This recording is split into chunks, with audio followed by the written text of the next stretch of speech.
जय हिंद दोस्तों। तो देखो अभी हम लोग बात करने वाले हैं HMPV वायरस, ह्यूमन मेटान्यूमो वायरस के बारे में। चूंकि दोस्तों एक केस आए थे, अब देखते ही देखते दोस्तों बहुत सारे केसेस आने स्टार्ट हो जा रहे हैं अलग अलग स्टेट से। तो सोचा एक वीडियो क्यों ना प्रॉपर बनाई जाए, अवेयर करने के लिए ये वीडियो बनाई जा रही है, ताकि जो लोग भी भाई बहन हो, आप लोग जानना इस पे ज़रूरी हो गया है कि क्या ये कोविड-19 की तरह ये सिमिलर है या फिर कुछ अलग है इस वायरस में। ठीक है, चलिए दोस्तों जानेंगे इस वीडियो में, काफ़ी कुछ आप लोगों को जानने को मिलेगा। देखो मैं तो कहूँगा कि कुछ पैसे वैसे सेव करके रख लो, ताकि जो अभी जो जनवरी वगैरह है, अभी जो खर्च करने वाली बातें नहीं है। देखो वायरस फिर से अटैक हो रहे हैं, तो आप लोग को पैसे बचा के चलने हैं। कम से कम 6 महीने की एस्टिमेट आप लगा के रखो। ऐसा नहीं हो कि पिछले बार जो लॉकडाउन लगे थे ना, फिर से अगर लग जाए तो 4-6 महीने के लिए आप ब्लॉक हो जाओगे घर में। तो वैसी चीज़ें आनी नहीं चाहिए। लास्ट टाइम आप देखोगे कोविड-19 जिस तरह से पूरे वर्ल्ड में तबाही मचाई थी ना, तो आप लोग जो अन्य जो देश थे, सारे देशों की जो जीडीपी थी वो किस तरीके से चौपट हुई थी, लेकिन सबसे ज़्यादा मार खाए थे तो वो मिडिल क्लास फैमिली वाले। तो मैं चाहूँगा इस बार कि पैसे जो है अभी सेव करके रखो, क्या पता कल के डेट में ये वायरस डेफिनेटली बढ़ेंगे, तो आपको पैसे सेव करके रखने हैं। ठीक है, चलिए दोस्तों वीडियो स्टार्ट करते हैं। लेकिन दोस्तों वीडियो स्टार्ट करने से पहले जो लोग भाई बहन आप लोग चैनल पर नए हो, आप लोग चैनल को लाइक सब्सक्राइब जरूर कर लेना, ताकि जो भी जॉब की इन्फॉर्मेशन आए, फिर चाहे ऐसे ट्रेंडिंग टॉपिक्स होंगे, आप लोग को वीडियो टाइम टू टाइम मिलते रहेंगे। ठीक है, चलिए दोस्तों वीडियो स्टार्ट करते हैं। देखो दोस्तों, HMPV is here, India detects it's first case in Bengaluru. देखो फर्स्ट केस बेंगलुरु में डिटेक्ट कर ली गई है। ऐसा नहीं है कि सिर्फ ये अब बेंगलोर में ही, आप देखोगे MH महाराष्ट्र में भी ये डिटेक्ट कर ली गई है। देखिए बेंगलुरु से खबर आई थी कि 8 साल का एक बच्चा था, उसके अंदर HMPV डिटेक्ट किया गया था, दैट इज ह्यूमन मेटान्यूमो वायरस, और वो पॉजिटिव केस था। आप देखोगे यहाँ पे वो पॉजिटिव केस था, वो मतलब कि वो जो हॉस्पिटल थी वो एक private hospital, the child was receiving treatment at a private hospital in the city.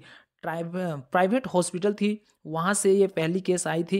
And जानकारी के लिए आपको बता दूं कि बच्चा जो था उसकी कोई ट्रैवल हिस्ट्री भी नहीं है। आप यहाँ पे देखोगे according to the details, the child does not have any travel history. कोई ट्रैवल हिस्ट्री नहीं है बच्चे की, ना ही उनके फैमिली के भी कोई ट्रैवल हिस्ट्री नहीं है। मतलब उस बच्चे ने या फिर उसकी कोई फैमिली ने कोई अदर कंट्री विजिट भी नहीं करी, एंड ये वायरस देखा गया है। तो डेफिनेटली ये चिंता की विषय होनी चाहिए, और स्टेट गवर्नमेंट या फिर सेंट्रल गवर्नमेंट इससे लिया जा सकता है इस तरीके से। ठीक है, देखो दोस्तों यहाँ पे एक चीज़ और इन्होंने मेंशन करी है। यहाँ पे आप देख पाओगे the case come to notice the popular Baptist hospital northern part of the city. मतलब बेंगलुरु के नॉर्दर्न पार्ट में बहुत ही एक फेमस हॉस्पिटल है जिसका नाम है बैप्टिस्ट हॉस्पिटल, वहाँ से ये केस सामने आए थे।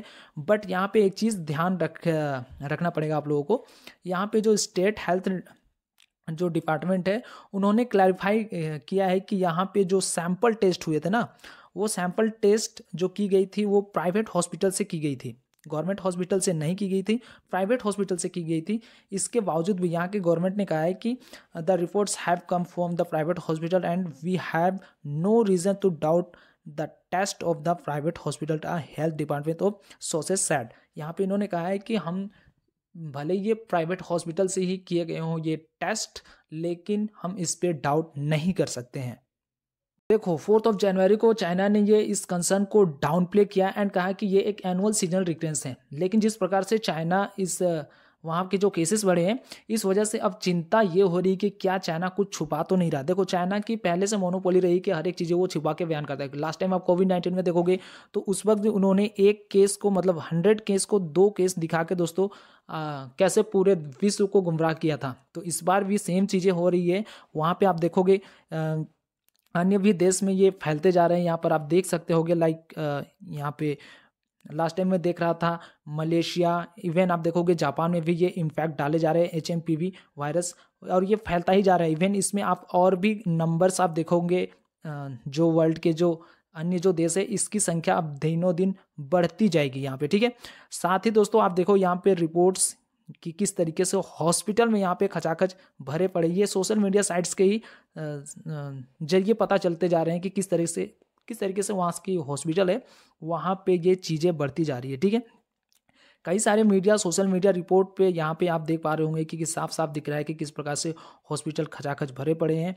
और तो और कुछ सोशल मीडिया चाइना में सिर्फ HMPV नहीं, वहाँ के जो सोशल मीडिया साइट्स है वे तो ये बोल रहे हैं कि यहाँ पे सिर्फ HMPV ही नहीं है, यहाँ पे मल्टीपल वायरस इस समय सर्कुलेट कर रहे हैं। फिर चाहे आप देखोगे इन्फ्लुएंजा ए हो या फिर HMPV हो या फिर माइकोप्लाज्मीनिया हो या फिर हो कोविड-19, ये सब कुछ इसके पैरेलल ही चलते जा रहे हैं।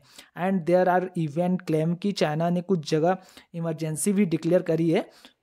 इसी को देखते हुए कर्नाटक से जो इन्फॉर्मेशन है उसे यूनियन हेल्थ मिनिस्ट्री के साथ में शेयर किया गया है। और यहाँ पे एक चीज़ आप लोग को समझनी पड़ेगी, अभी इसकी फर्दर टेस्टिंग की जाएगी, मतलब कि क्या ये जो पहला जो केस डिटेक्ट हुआ है या फिर 2-4 जो और भी केसेस डिटेक्ट हुए हैं बेंगलुरु वाला या तो ये जो केस है क्या वो चाइना के अंदर जो HMPV जो फैल रही है, बिकॉज लास्ट टाइम आपने देखा होगा कोविड-19 ने जब कोरोना वायरस था उसके अलग अलग सिंड्रोम थे, तो क्या ये मलेशिया वाला है या फिर यूरोप वाला है, ये चीज़ें समझनी पड़ेगी। सारी चीज़ें समझने के बाद में दोस्तों, लेकिन जो भी चीज़ें हैं यहाँ पे एक चीज़ समझना पड़ेगा कि क्वेश्चन ये है कि क्या ये मैटर ऑफ कंसर्न है, चिंता की क्या ये विषय है।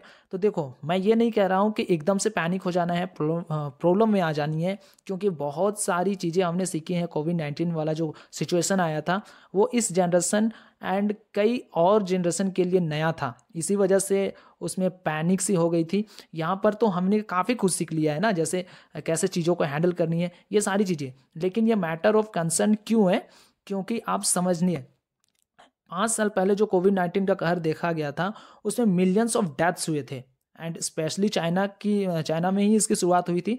तो क्या था ना कि इसको लाइटली लिया जा रहा था, और जैसे जैसे ये भारत की ओर और पूरे विश्व में फैला तब समझ में आया कि ये बहुत ही ज़्यादा डेंजरस है। यहाँ पर एक बात पक्की है कि चाइना ने एक पायलट मॉनिटरिंग सिस्टम है जो इस्टेब्लिश किया है ताकि वो जो नया आउटब्रेक है उसका ओरिजिन पता लगाया जा सके। और यहाँ पर यह भी हाईलाइट किया जा रहा है कि जो अपवर्ड ट्रेंड है HMPV केसेस का, स्पेशली बच्चों के अंदर, ये 14 साल से कम उम्र के बच्चों में स्पेशली नॉर्दर्न चाइना में देखने को मिल रहे हैं।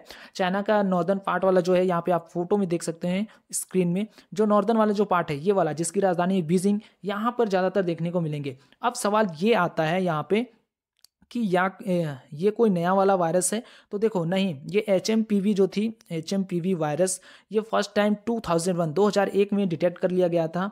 बट कुछ जो एविडेंस है वे सजेस्ट करते हैं कि ये पहली बार 1958 में ही पता लग गया था। अच्छा, ये जो वायरस है ये कौन सी फैमिली से बिलोंग करता है, दैट इज़ न्यूमोवायरेटिक। और ये जो वायरस है ये हमारे अपर रेस्पिरेटरी सिस्टम जो है उसके ऊपर ज़्यादा इम्पैक्ट करते हैं। जैसे आप देखोगे कफ, रनी नोज, गले या फिर गले का जो पेन होता है वो चीज़ें होने लगती हैं। तो ये हम अपर रेस्पिरेटरी सिस्टम कहते हैं। जैसे और भी चीज़ें हैं, आगे चलकर ये जो वायरस है ना वो किस तरीके से काम करते हैं। तो देखो जो लोअर वाला पार्ट, जो लोअर वाला जो रेस्पिरेटरी जो सिस्टम है ना, जैसे चेस्ट पेन वगैरह हो गए, वे भी आगे चलकर इनसे हो जाते हैं, स्पेशली यंग बच्चों में। जैसा मैंने आपको बताया है कि बूढ़े और सीनियर सिटीजन्स हैं या फिर ऐसे इंडिविजुअल सिस्टम जिनका इम्यून सिस्टम जो वीक है, वहाँ पर आपको ज़्यादा कॉम्प्लिकेशन देखने को मिलेंगे, क्योंकि उस केस में क्या होता है ना कि निमोनिया में ये जो वायरस है वो निमोनिया में कन्वर्ट हो जाती है। तो ये सारी चीज़ें हैं दोस्तों, आप लोगों को जो HMPV जो वायरस है फिलहाल जो अपडेट है वो उसके ऊपर मैंने वीडियो बना दी। आपको अवेयर रहने की ज़रूरत है, मास्क वगैरह पहन के ही निकलो जहाँ पे आप जा रहे हो। यही अभी सुरक्षा के मतलब सुरक्षा इसी से है, क्योंकि इसकी कोई अभी कोई दवा वगैरह खोज वगैरह हुई नहीं है। तो आपको जैसे पिछले बार कोविड-19 में आप लोगों ने जिस तरीके से मास्क वगैरह डाल रखे थे, सेम सिचुएशन आपको फिर से करनी है। अगर चाहते हो कि लॉकडाउन ना लगे तो ये चीज़ें करनी पड़ेगी, ठीक है। बाकी जो बचे खुचे जो भी मैंने बताए हैं कि जैसे पैसे की जो किल्लत होती है ना दोस्तों, बहुत दिक्कत में डाल देती है। तो पैसे वगैरह कुछ सेव करके कम से कम 5 से 6 महीने तक के लिए सेव करके रखो। फिर चाहे आप 2-2 हज़ार 3-3 हज़ार जैसे भी रहते हो, मिडिल क्लास फैमिली चौपट होते हैं ऐसे ऐसे सिचुएशन में। तो आप लोग वो पैसे 4-6 महीने के लिए सेव करके रखो। जो भी होंगे घर में आगे आप देख रहे होंगे कि हाँ पैसा कहीं से भी आ रहा है, तो उसे सेव करके जरूर रखना, ठीक है। बाकी आगे जो भी अपडेट्स आएंगी मैं वीडियो के माध्यम से बता दूंगा, ठीक है। और बाकी वीडियो पसंद आया होगा तो चैनल को लाइक सब्सक्राइब जरूर करना और दोस्तों के साथ में शेयर जरूर करना। मिलेंगे नेक्स्ट वीडियो में, तब तक के लिए जय हिंद, जय भारत।